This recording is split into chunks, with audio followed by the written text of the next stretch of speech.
Buen día para todos. Espero que se encuentren bien. Hoy vamos a continuar con las clases de genética clínica con el tema de la embriología de la cabeza, cara y cuello. El objetivo de este conocimiento es que ustedes entiendan las diferentes dismorfias que se pueden encontrar a nivel de las facies y en la formación de las orejas y en el cráneo. Entonces vamos a iniciar mostrando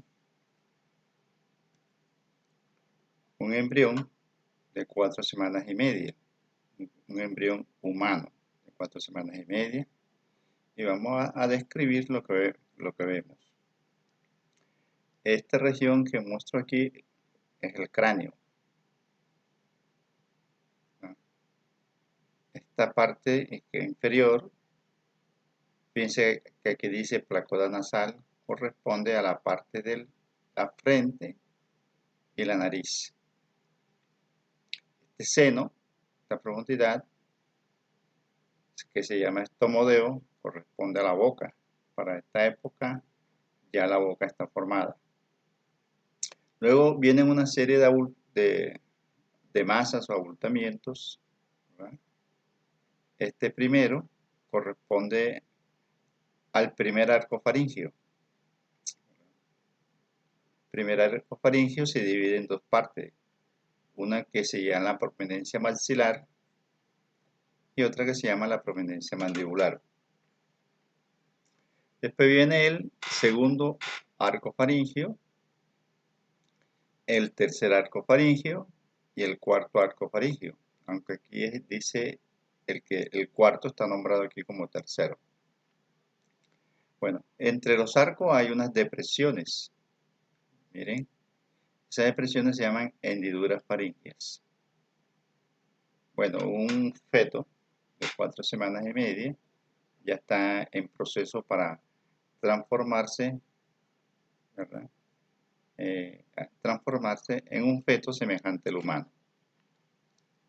Aquí observamos la expresión de la yema, que va a ser la extremidad superior, y la expresión de la yema, que va a ser la extremidad inferior. Observen claramente las somitas hasta la región caudal.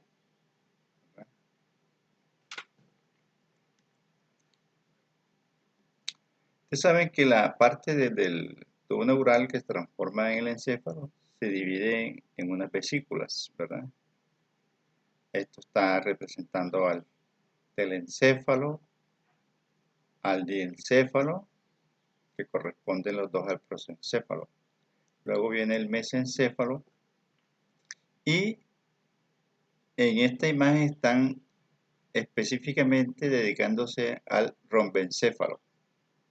Este es el rombencéfalo. El rombencéfalo se ha dividido en 8 regiones que se llama rombómeros.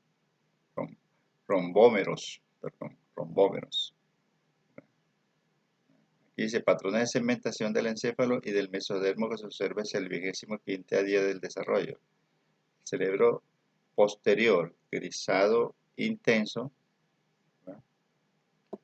Está dividido en 8 rombómeros. Y esta estructura da origen a los nervios craneales motores, ¿verdad? Aquí están de F1 hasta F4, ¿verdad?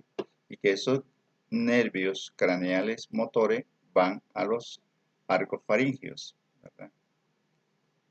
Entonces sería faringeo 1, faringeo 2, faringeo 3, faringeo 4. Los arcos faríngeos en muchos textos aparecen como arcos branquiales, ¿verdad? Que son muy semejantes al desarrollo embriológico de los peces.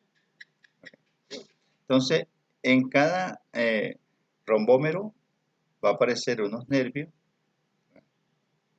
que van a inervar los arcos faríngeos. Y no solamente eso, cuando el tubo neural se cerró a este nivel, se crearon las columnas de células de la cresta neural y las células de la cresta neural también van a ir a los arcos faríngeos. Desde el rombómero 1 hasta el rombómero 8 tanto los nervios craneales como las células de la cresta neural llegarán a los arcos faringeos para cumplir sus funciones. Entonces, en esta otra imagen estamos observando un dibujo esquemático de los rombómeros. Rombómero 1, rombómero 8. Y está nombrando los genes que aparecen en cada rombómero. En el 3, OSB2. En el 4, OSB1. En el 5, OSB3.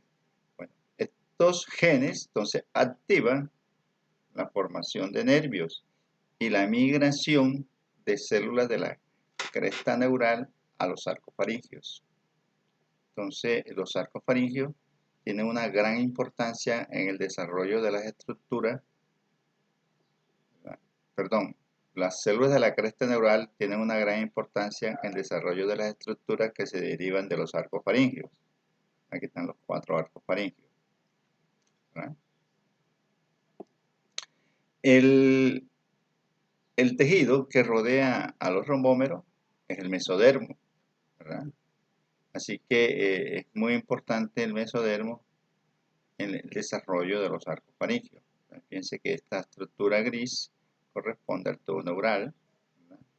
Aquí aparecen los ganglios craneales. Los ganglios craneales derivan de las células de la cresta neural. Y el mesénquima, que tiene que ver con la formación de los arcos faringeos. Miren que el 1 está representado de rojo. Entonces aquí tenemos la representación de rojo para el primer arco faríngeo. Y miren la proyección de este dibujo hacia la región del maxilar y la región mandibular. La influencia de acción del primer arco faríngeo. Segundo arco faríngeo, tercer arco faríngeo, 4 arcos faríngeos. Bueno, en total se forman visiblemente 4 arcos faríngeos. Pero antes de esta visibilidad hubo la formación de 6 arcos faringeos, el quinto desaparece y el sexto es interno, no se ve. Así que en realidad tenemos primer arco faríngeo, segundo, tercero, cuarto y un sexto que debe estar aquí, ¿verdad? No es visible externamente. Se llaman arcos pues por la forma de un arco. La hendidura que se encuentra entre los arcos se llama precisamente hendidura faríngea. Sería la primera hendidura faríngea, segunda hendidura faríngea, tercera hendidura faríngea y habrá una cuarta hendidura faríngea entre el arco faríngeo 4 y el sexto. El saco vitelino, cuando se introduce en el embrión en el preembrión para formar el embrión, forma todo el tubo digestivo, ¿verdad? Esta zona roja, que corresponde a endodermo, corresponde digamos, a uno de los campos influyentes del saco vitelino. Así que el saco vitelino, con su tejido endodérmico, contribuyen a formar la región interna de los arcos faringeos. Las hendiduras que se encuentran en la parte interna de la faringe se llaman bolsas faríngeas. Aquí tenemos la primera bolsa faríngea, segunda bolsa faríngea, tercera bolsa faríngea y la cuarta bolsa faríngea. Listo. Así que la bolsa faríngea, digamos que se sitúa al frente de la hendidura faríngea, ¿verdad? Y esta región entre la bolsa faríngea y la hendidura faríngea se llama membrana faríngea. ¿Listo? Entonces tenemos los siguientes conceptos: arcos faríngeos, hendiduras faríngeas, bolsas faríngeas y membranas faríngeas. La imagen de J está mostrando el tubo neural, pues en el proceso de formación del encéfalo. Esto corresponde al romboencéfalo. Y la zona de color rosado corresponde al mesodermo. zona amarilla corresponde a la región interna de la región faríngea. Estas hendiduras que se ven aquí corresponden entonces a la bolsa faríngea, que dice primera bolsa faríngea. Este mesodermo, frente al rompencéfalo, se llama centro mesodérmico prosencefálico. Perdón, centro mesodérmico rompencefálico. Y el mesodermo que se halla frente al prosencéfalo, este es el telencéfalo, se llama centro mesodérmico prosencefálico. Ambos mesodermos tienen una gran influencia en el desarrollo de la cara.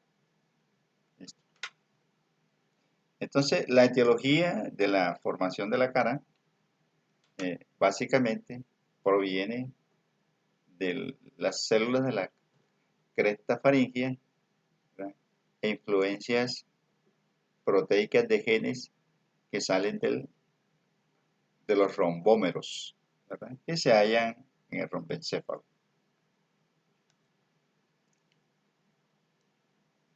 Entonces, esta otra imagen está mostrando, pues, nuevamente los arcos faringios. Aquí dice seno cervical, ya explicaremos qué es eso. Y están viendo que el primer arco faringio está dividido en dos partes, pues, que se identifican con colores diferentes, ¿verdad? Entonces observan que al final, en el feto, todo lo que es la región basilar, la región mandibular y la región anterior a las aurículas, ¿verdad?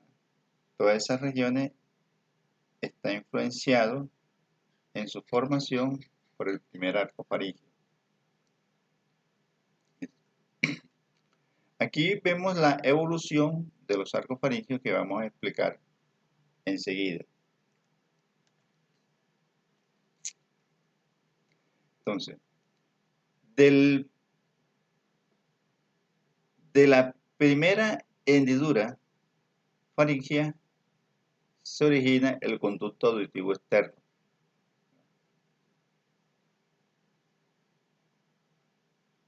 De la primera bolsa faríngea se origina el saco del tubo timpánico, ¿verdad? En otras palabras, la trompa de Eustaquio, ¿verdad? Y la membrana faríngea que hay entre esta primera bolsa faríngea y primera hendidura faríngea origina el tímpano, la membrana timpánica. En la segunda bolsa faríngea se origina la amígdala, ¿verdad? Tenemos una amígdala y tenemos otra amígdala. La imagen de acá abajo, ¿verdad? Tenemos las amígdalas. Las amígdalas se forman por influencia del mesodermo adyacente.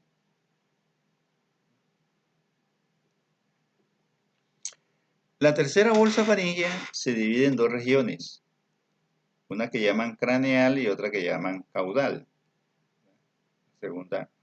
La tercera bolsa faríngea. De la región craneal de la tercera bolsa faríngea se originan las paratiroides inferiores. Ustedes recuerdan que las paratiroides son 4. 2 en la región craneal del tiroides y 2 en la región caudal del tiroides. Y de la región caudal de la tercera bolsa faríngea se origina el timo. Ambas estructuras deben salir de la bolsa y descender. ¿Listo? Que es la imagen que se está mostrando en C, ¿verdad? Y muestran esta flecha que está mostrando el descenso del timo. Y en su descenso se lleva a las paratiroides, ¿verdad? Que van a localizarse en la región inferior del tiroides. Por eso se llaman paratiroides inferiores, ¿verdad? Entonces ustedes saben que el timo debe llegar hasta la región retroesternal, ¿verdad? La formación de estas estructuras que acabamos de mencionar a partir de las bolsas faríngeas se inicia en la semana 6 de la gestación. El descenso empieza en la semana 7 y el timo está realmente ya formado y listo para funcionar a partir de la semana 12 de la gestación. Así que a partir de la semana 12 de la gestación ya puede iniciarse la diferenciación de los linfocitos T.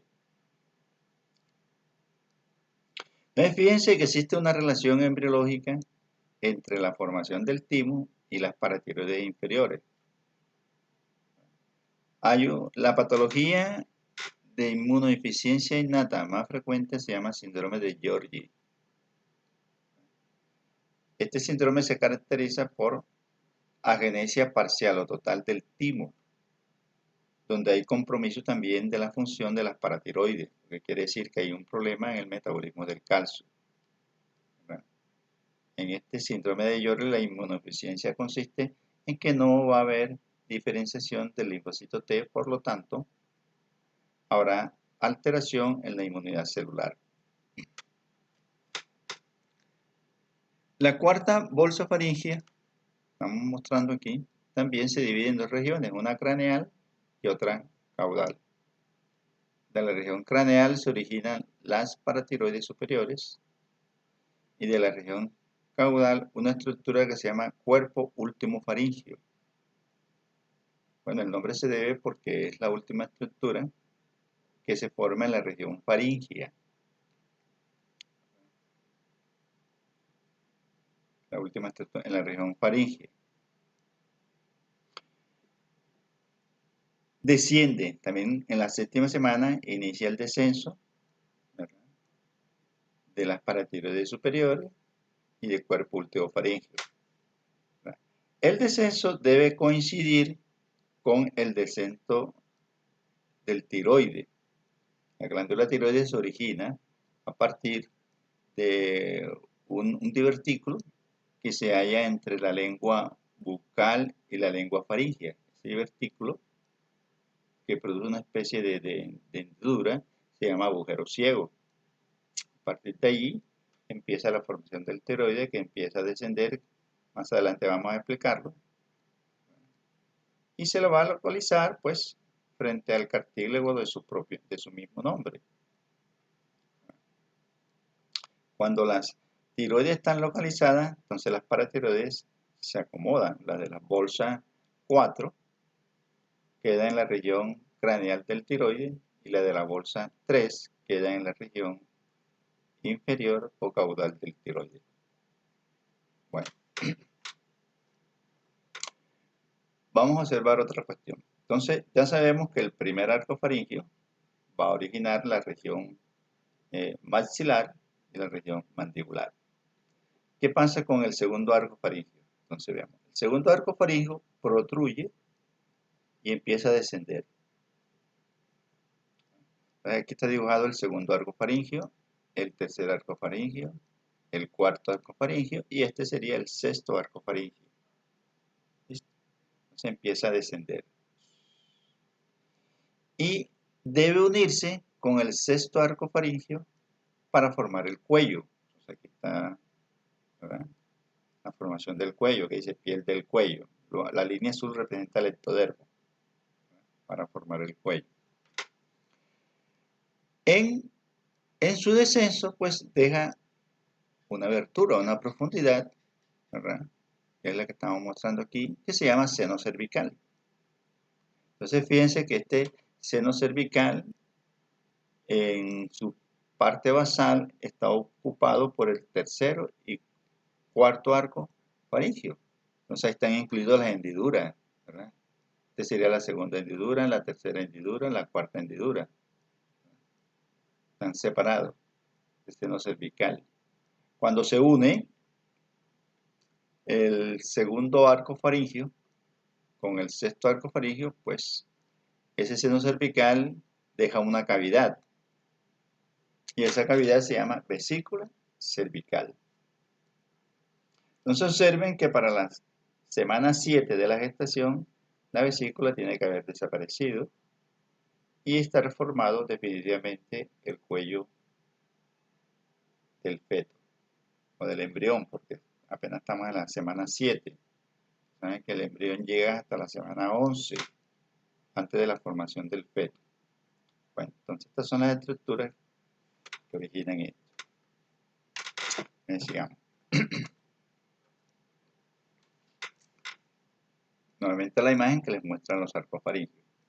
Entonces veamos la imagen en B. La imagen en B, ¿verdad? Está mostrando la relación del seno cervical. Entonces piense que en el seno cervical tiene una hendidura, que es la segunda hendidura, que corresponde con la bolsa faríngea 2. Y esta sería la membrana faríngea. También tiene la hendidura, ¿verdad? La tercera hendidura y la cuarta, ¿qué? Hendidura. Cada uno correspondiente con sus bolsas faríngeas. Aquí ya separado. Esto debe cerrarse. Cuando se cierra completamente, pues este sería el estado final ya en un recién nacido, con toda esta estructura cerrada. Entonces aquí estaban los conductos de las hendiduras, ¿verdad?, que comunicaban directamente con las bolsas faríngeas. Esta es la amígdala. ¿Qué puede ocurrir? Puede ocurrir lo siguiente. Pueden ocurrir malformaciones, pues, que reciben el nombre de persistencia de senos faríngeos. En este caso vemos que a nivel de la amígdala, el seno faríngeo no se cerró, o la abertura de la bolsa faríngea 2 que comunicaba con la hendidura 2 no se cerró, ¿verdad? Igualmente vemos lo correspondiente con la bolsa 3, no se cerró. Listo. Entonces, en este caso, hay dos expresiones clínicas. Este seno faríngeo externo, este sería seno faríngeo interno. Este seno faríngeo externo, que debió cerrarse, como muestra en la imagen en C, empieza a secretar sustancias, líquidos viscosos. Así que en el niño se va a ver la presencia siempre de una humedad a nivel del cuello. Posiblemente se aprecie un pequeño puntico, ¿verdad? Y la mamá va a notar que el bebé siempre tiene el cuello mojado, ¿verdad? Si lo toca es de consistencia mucosa, las secreciones que sale por aquí. Otra cosa importante, y es que en estos senos faríngeos internos se puede acumular comida, alimentos, y predisponer a infecciones, ¿verdad? Por ejemplo, a nivel de la bolsa 2, este seno faríngeo interno producirá amigdalitis y posiblemente amigdalitis a repetición. Entonces, es una cosa que hay que tener en cuenta en todo paciente con amigdalitis a repetición, que posiblemente tenga la persistencia de un seno faríngeo interno. Otra situación que puede producir es halitosis. Entonces, la halitosis, cuando se investiga la halitosis, primero se investiga la cavidad bucal, se investigan las encías, se investiga los dientes, también se investiga la retención de alimentos a nivel del estómago más de lo convenido, pero rara vez se investiga la persistencia de senos faríngeos internos, ¿verdad? No se tiene en cuenta porque son raros, pero sí se ha presentado casos, ¿verdad? Hay que presentarte en eso. Las mismas imágenes anteriores. Bueno, en otros casos, realmente no se cerró completamente ni la hendidura faríngea ni la bolsa faríngea. Es más, desapareció la membrana y quedó una comunicación, ¿verdad?, entre la región faríngea interna y la piel, que se llama fístula del seno faríngeo. Fístula del seno faríngeo. Se llama eso. Entonces miren, secreciones continuas, secreciones de mal olor, ¿listo?, de mal olor también, ¿verdad? Amigdalitis a repetición, hay que considerar esas cuestiones. Entonces en esta imagen, pues, nos muestra el quiste faríngeo. Ya miramos de dónde viene de dónde viene el quiste faríngeo. Ya veremos, ¿verdad? Esta estructura interna del arco faríngeo tiene que ver con la información de la formación de apéndices preauriculares, ¿verdad? Aquí, precisamente, la persistencia de bolsas tiene que ver con eh, malformaciones que a veces uno no se da cuenta. Por ejemplo, aquí área triangular donde suelen hallarse las fobias auriculares. Acuérdense que la, el meato acústico externo y la trompa de Eustaquio se forman a partir de la relación que hay entre la primera bolsa faríngea y la primera hendidura faríngea. El quiste faríngeo se forma por la persistencia de la vesícula cervical. Bueno, recuerdo un caso de aproximadamente 2 años. La mamá llevó a su hijo de 8 años por halitosis. Él me dijo que siempre ha tenido halitosis. Siempre había tenido halitosis y que pues lo había llevado de muchos médicos y no habían solucionado el problema. También revisado por odontólogo, ¿verdad? Hicieron tratamientos para una posible retención de alimentos a nivel gástrico. Yo cuando vi al pacientico le vi algo atípico. Por ejemplo, le observé que tenía un hipertelorismo ocular, que tenía aumento del filtro y cuando examiné la cavidad bucal tenía el paladar secundario alto. Se llama paladar secundario ogival alto. Los tres son malformaciones menores que tienen que ver con malformaciones mayores. Es digamos que un pequeño axioma en genética. Si usted observa 3 o más malformaciones menores en una persona, posiblemente tenga una mayor.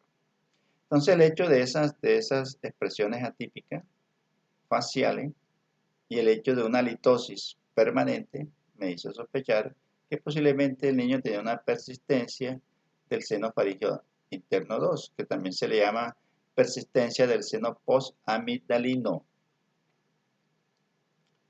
Este paciente pues remitido a otorrino con esta impresión diagnóstica y le hicieron un estudio ecográfico y comprobaron la persistencia del seno faríngeo interno 2. He de notar que este niño no había sufrido de amigdalitis, ¿verdad? Sin embargo, pues en ese seno faríngeo interno pues se acumulaba alimentos que daban ese olor.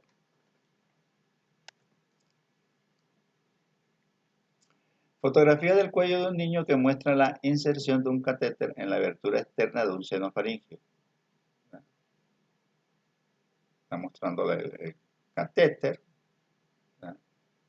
El catéter permite definir la longitud de la vía, lo que facilita su resección quirúrgica. B. Fistulograma de una fístula faríngea completa. La radiografía se realiza tras inyectar un medio de contraste que muestra el recorrido de la fístula a través del cuello. Entonces, en este caso, el niño tenía una fístula que iba, ¿verdad? Aunque aquí no muestra, desde la persistencia de una bolsa faríngea o de una bolsa faríngea y la persistencia de la hendidura, donde hubo una comunicación. Este niño posiblemente tenía secreciones constantes a nivel del cuello.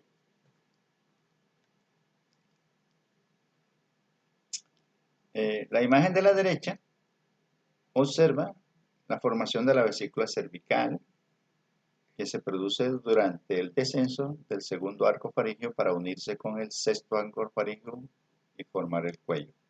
Si esta vesícula no se cierra, entonces se llena de líquido con el tiempo y forma una masa, pues, a nivel del cuello lateral y que se llama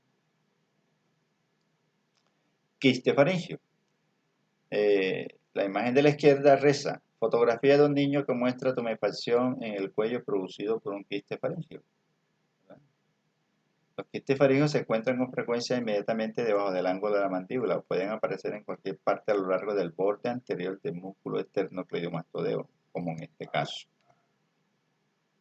Voy a devolver la diapositiva y observen aquí, ¿verdad? En este que dice quiste faríngeo, pero el quiste puede ser también altos, ¿listo? O puede ser más bajo, puede ser más bajo. Entonces, en toda esta región, ¿verdad?, puede formarse los quistes. Aquí dice músculo esternocleidomastoideo, mastoideo.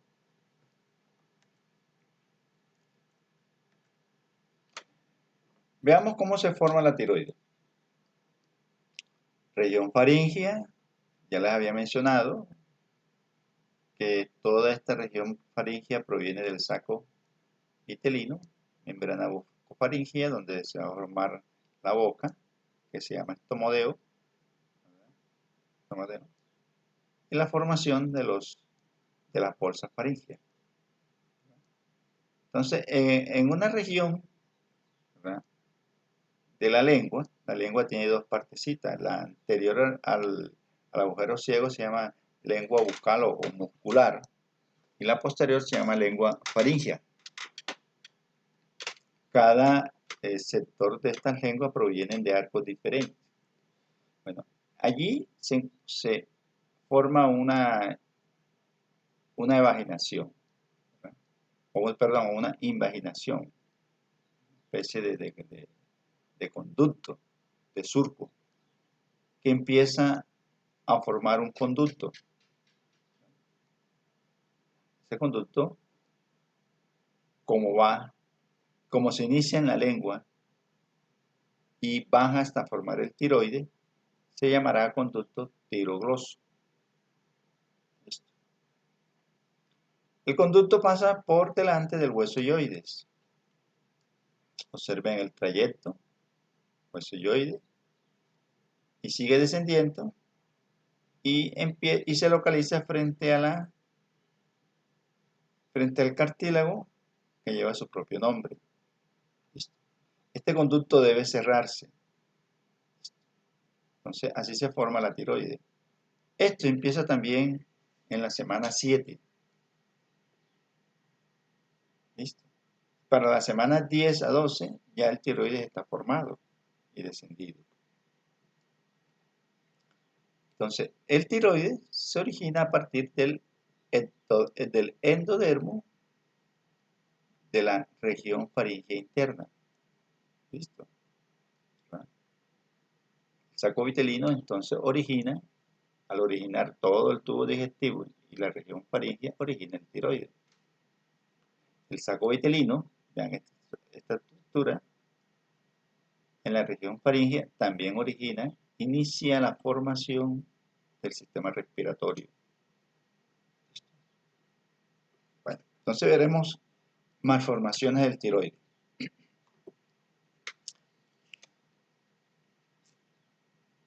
Aquí en el agujero ciego empezó a formarse el tejido tiroideo. El tejido tiroideo es el que desciende hasta formar completamente la tiroides, ¿verdad? La tiroides tiene dos lóbulos laterales, tiene una estrechez media que se llama istmo, ¿verdad?, y presenta en la parte final del conducto, pues también una formación que se llama lóbulo piramidal. Entonces la tiroides tiene estas estructuras: el lóbulo piramidal, el istmo del tiroides y los dos lóbulos laterales. Si hay persistencia del tejido tiroideo, se puede desarrollar en el mismo sitio donde se inició. Entonces se llamará tiroides lingual, ¿verdad? O la persistencia puede localizarse por delante del hueso hyoide y se llamará tiroides cervical. ¿Listo? Tiroides cervical. Y esto es lo que se llama tejido tiroideo ectópico. La importancia de este conocimiento es, por ejemplo, que si hay tiroides cervical frente al hueso hyoide, pues se va a observar una masa a nivel del cuello del niño.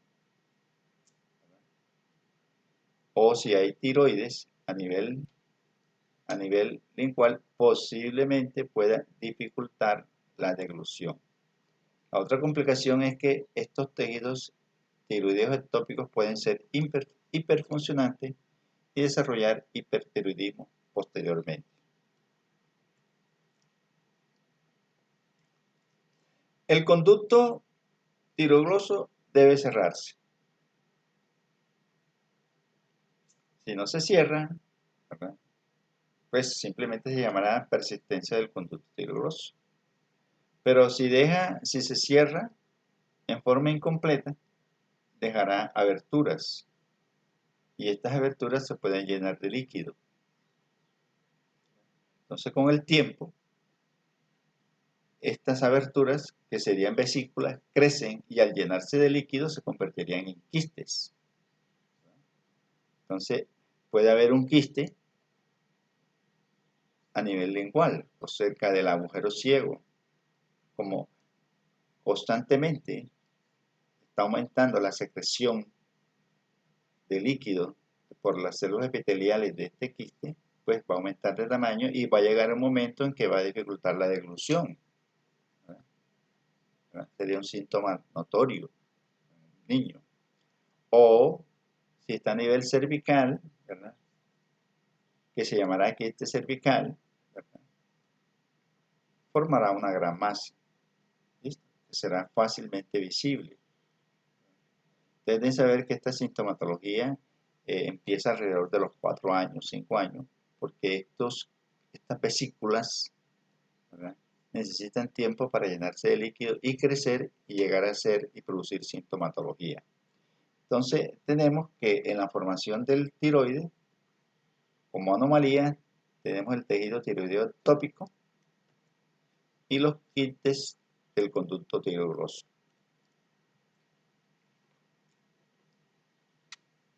Imagen de la izquierda, están observando pues la persistencia del conducto tiroidoso.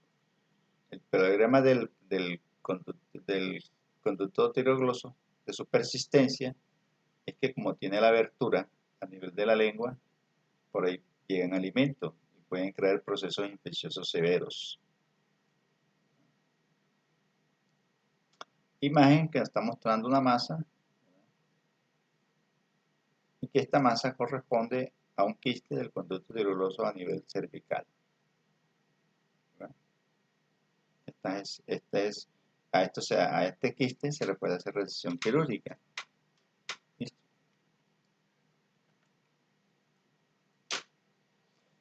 Debajo de esta imagen reza: fotografía de una masa tiroidea sublingual de una niña de 5 años.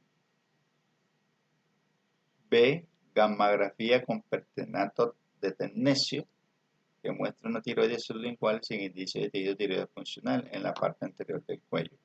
En este caso, pues no se hace tratamiento. La niña tiene una masa por tejido tiroideo ectópico, ¿sí?, pero esta masa no está produciendo síntomas. ¿Cómo se forma la lengua? Entonces la lengua tiene la influencia del primer arco faríngeo. Todos los músculos vienen del mesodermo. ¿Listo? Hay un mecanismo molecular intrínseco para formar los músculos. Pero el único músculo que no viene del mesodermo es la lengua. Acuérdese que en la lengua se empieza a formar el nervio gustativo. Y también recuerden que la lengua sirve para hablar correctamente. Y hablar correctamente significa que las neuronas deben pensar primero. ¿Listo? ¿Verdad? No hay que hablar primero y después pensar, no. Uno piensa primero y después habla. Así que debe haber una coordinación muy, muy estrecha entre el encéfalo y la lengua. Así que los músculos de la lengua son formados por células de la cresta neural. Los músculos de la lengua.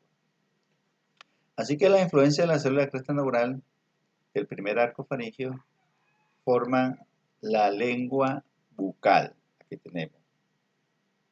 También se llama lengua muscular, ¿verdad? Dice parte bucal de la lengua bucal. El segundo arco faríngeo, observen, ¿verdad? También tiene cierta influencia, pero esta influencia no permanece. Aquí vemos cómo desaparece la acción del segundo arco faríngeo.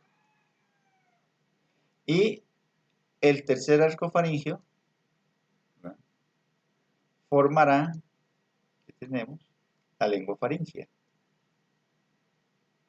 Tenemos el primero, segundo, tercer arco faríngeo. La imagen nos muestra la influencia del cuarto arco faríngeo. Cuarto arco faríngeo origina la región, ¿verdad?, hipofaringia. Aquí dice eminencia hipofaringia. Se llama eminencia porque es un levantamiento. Pero observe que la imagen en C dice epiglotis y no dice eminencia hipofaringia. O sea, la epiglotis proviene de la eminencia hipofaringia por influencia del cuarto arco faríngeo. Lo que quiere decir que la célula de la cresta neural interviene en la formación de la lengua muscular, de la lengua faríngea y de la región hipofaríngea con la formación de la epiglotis. Bueno, aquí muestran un lactante con frenillo corto. ¿Listo? Esto se llama anquiloglosia. Saben muy bien que la anquiloglosia origina dificultades para pronunciar palabras.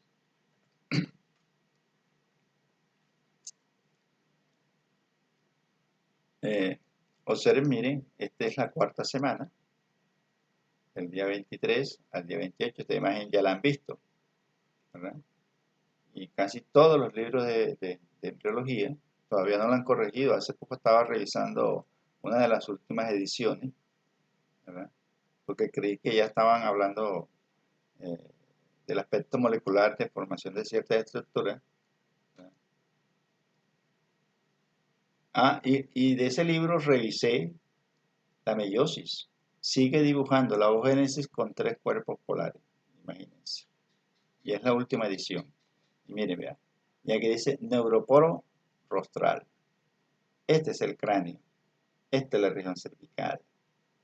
Esta es la región frontal. Aquí se va a ubicar la boca. ¿Listo? Así que este neuroporo no es el rostral, sino el craneal.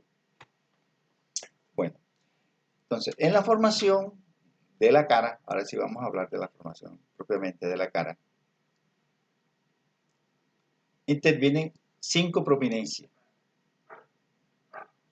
Esta prominencia de aquí se llama prominencia frontonasal. El nombre lo dice, por origina la frente, la región nasal. Yo lo agregué aquí porque en la imagen inicial no tenía el nombre de la prominencia esta. Esta prominencia tiene la gran influencia del prosencéfalo, ¿listo?, y de las células de la cresta neural que se originan allí a nivel del telencéfalo, cuando se cierra el tubo neural en esa región, aunque después se vuelve a abrir para la formación de los plexos croideos que formarán el líquido ventricular a nivel de los ventrículos laterales. Entonces, prominencia nasal. El primer arco faríngeo origina las prominencias maxilares, son estas dos, y las prominencias mandibulares. Entonces, para formar la cara tenemos la prominencia frontonasal, 2 prominencias maxilares y 2 prominencias mandibulares para formar la cara. Todas por influencia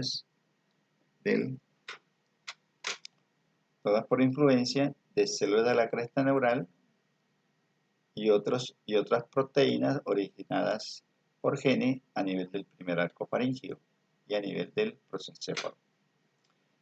La imagen del día 23 muestra la membrana bucofaríngea. Acuérdense que la membrana bucofaríngea se originó de la lámina precortal. El día 26 está mostrando el inicio de fenestraciones en la membrana bucofaríngea, y el día 28, último día de la cuarta semana, ya tenemos la boca formada, que se llama estomodeo. esta línea discontinua está mostrando la parte media de las regiones de la región frontal. Entonces observan que a cada lado de la línea se forman una especie de abultamientos que vienen del ectodermo, ¿verdad?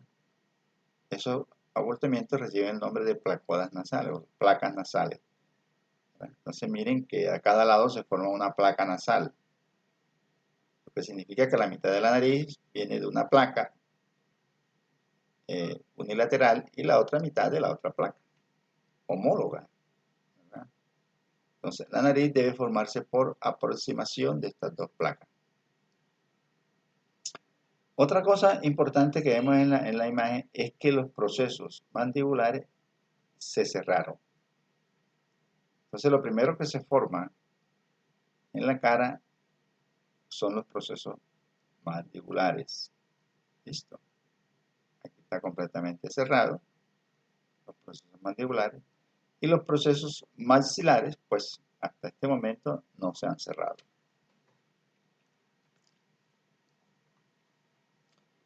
Esta imagen la expliqué en la diapositiva anterior, ¿verdad? Esta es una imagen lateral del proceso, ¿verdad? Están mostrando los arcos faringios que corresponden al primero, el segundo arco faringio, y la influencia de la prominencia frontonasal. Al día 28 se observa el cierre completo de los procesos mandibulares. Al final, entonces, de la cuarta semana, aparecen las placodas nasales, ¿verdad? Y también aparece en una región posterior a las placodas otra placoda que se llama placoda del cristalino. O sea, esta placoda, también de origen ectodérmico, va a formar el cristalino. Ya explicaremos cómo. Al inicio de la semana quinta, ¿verdad? La semana quinta llega hasta el día 35, las placodas nasales se ahuecan, ¿verdad? Presentan unas fóveas, ¿verdad? Bueno, unos hundimientos que se llamarán fóveas nasales. Aquí lo vemos. Produciendo al mismo tiempo levantamientos de la placoda, levantamientos laterales, ¿verdad? Que se llamarán eminencia nasal interna y eminencia nasal externa. Entonces estamos en la semana quinta.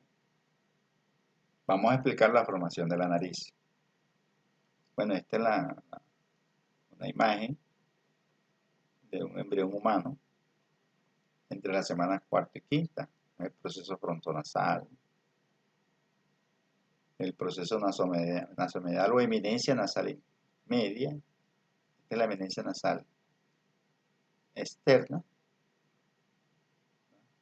Las fobias nasales, el tomodeo, procesos maxilares todavía aún separados, y los procesos mandibulares, pues, que ya empezaron el cierre. La imagen es tomada de un artículo de la revista Médica Clínica Las Condes, esta es la fecha de 2010.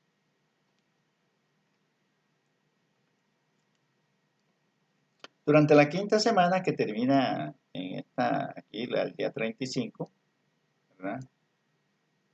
Estas prominencias nasales que les mencioné, una se llama media y otra se llama lateral, empiezan a aproximarse. ¿Listo?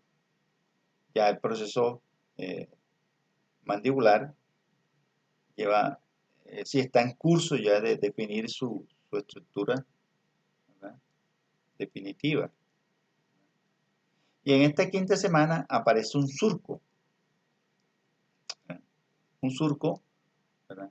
Que rodea la eminencia nasal lateral o externa, unos surcos, ¿verdad? Que llegarán hasta esta estructura que vemos aquí.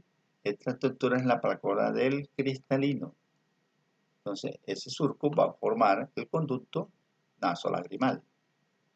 ¿Listo? Conducto nasolagrimal. En la imagen que muestra la parte lateral del día 33, ¿verdad?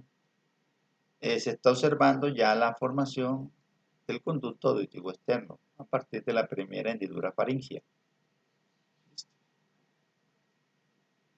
Al final de la quinta semana, ya las prominencias nasales mediales o internas ya empiezan a fusionarse. La fusión de estas prominencias, ¿verdad?, nasales mediales formarán el tabique nasal. ¿Listo? El tabique nasal. Las prominencias nasales laterales formarán el ala de la nariz. ¿Verdad? Todavía los procesos maxilares no se han cerrado. Observen, no se han cerrado. Entonces, una imagen de la semana quinta, ¿verdad?, que ya muestran los procesos mandibulares, ya casi en su finalización. La aproximación, ¿verdad?, la aproximación de los procesos nasales mediales. Aquí dice proceso nasomedial, aproximación. Los procesos maxilares que estaban como en una región lateral ya empiezan a llegar a la parte medial. ¿Listo? Y aquí se observa más claramente la placoda del cristalino. Entonces observen que la cara se forma por aproximación, ¿verdad?, de estos procesos desde una región lateral hasta una región media. Este concepto es muy importante porque muchos artículos cuando están hablando de las patologías, inclusive en el libro de Moore y Lama ha habido errores al respecto, ¿verdad? La cara se produce por aproximación, ¿verdad? Si la aproximación no se efectúa de manera completa, pues quedarán separadas las narices, las dos placodas nasales quedarán separadas. Si se producen demasiado, pueden fundirse, ¿verdad? Pueden fundirse. ¿Okay? Cuando los ojos en una persona están muy separados, eso quiere decir que la aproximación no ocurrió totalmente y eso se llama hipertelorismo ocular. Por eso el hipertelorismo ocular significa trastornos, ¿verdad?, posiblemente a nivel de migración de las células de la cresta neural. Si la aproximación es demasiado y se observan los ojos más unidos, se llamará hipotelorismo ocular. Entonces ambas expresiones, hiper e hipotelorismo ocular, son expresiones de defectos de migración de las células de la cresta neural.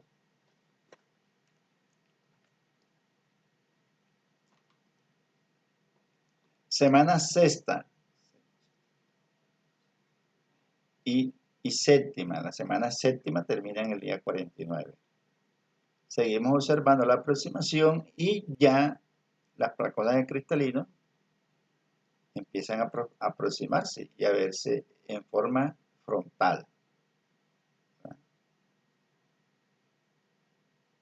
en forma frontal, ¿verdad? Ya las eminencias nasales mediales ya empiezan a fusionarse de manera definitiva para formar entonces el tabique nasal. Los procesos maxilares no se han fusionado ni se fusionarán. Estos dos procesos no se fusionan. Ya veremos qué pasa.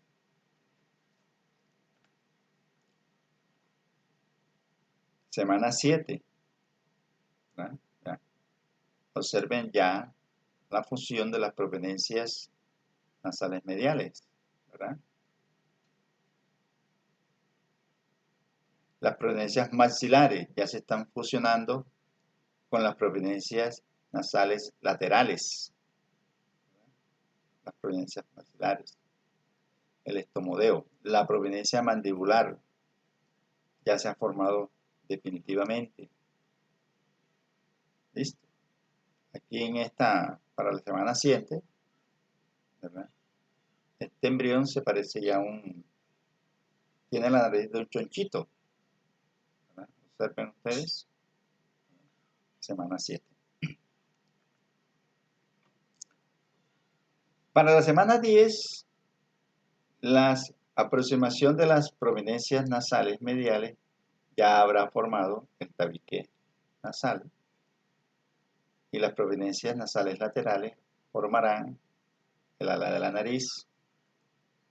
Las foveas nasales ya debieron profundizarse y llegar hasta la región posterior de la cavidad bucal, ¿verdad? Las foveas nasales, formando así las coanas que salen en la parte superior del paladar secundario, foveas nasales.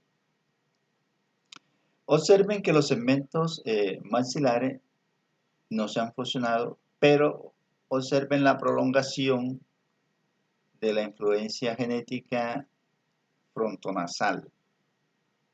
La prominencia frontonasal se prolonga y empieza a cerrar o a unir los procesos maxilares con los procesos frontonasales. Entonces la influencia del proceso frontonasal cubre la región nasal y cubre el segmento intermaxilar que se llama filtro. Las células de la cresta neural que intervienen en el desarrollo de la prominencia frontonasal vienen de la parte media del prosencéfalo. O sea, son células de la cresta neural que se formaron cuando se cerró el tubo neural ya más craneal para formar el prosencéfalo. Y luego de esa misma región se forma el telencéfalo. Estas mismas células de la cresta neural, ¿verdad?, que forman la nariz y forman el filtro, siguen descendiendo y formarán las válvulas cardíacas. Así que alteración en la migración de este tipo de células, ¿verdad?, puede producir el labio hendido, ¿verdad?, o la ausencia del filtro, ¿verdad?, la ausencia del filtro. Puede producir cardiopatías valvulares. ¿Listo? Así que un niño con cardiopatía valvular, con labio hendido, ¿verdad?, posiblemente tenga el mismo origen y no sería un síndrome. Bueno, el concepto de síndrome lo haremos en otras clases, que es lo que es un síndrome. ¿Listo? Y no sería un síndrome, sino simplemente son expresiones del mismo campo morfogenético. Entonces, en la semana 14 ya el bebé ha habido la aproximación completa, ya se ha formado el sistema ocular, que vamos a explicarlo. Vamos a explicarlo. El sistema ocular, el sistema nasal, la cavidad, y ya las células de la cresta neural que contribuyeron a formar el filtro labial, previamente contribuyeron a la formación del paladar primario. O sea, el filtro se forma sobre el paladar primario. Entonces, observen que durante la formación de la cara hay varias fisuras, ¿verdad?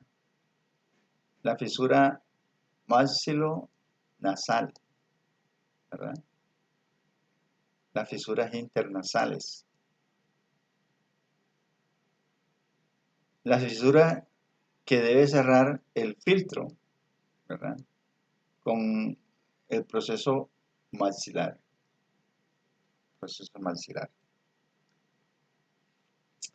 La fisura intermandibular, ¿verdad?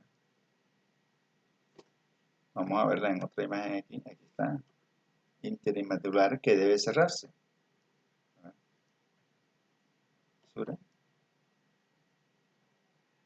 Y en la cavidad bucal, que no se muestra en estas imágenes y más adelante, existen otras fisuras. Entonces es importante conocer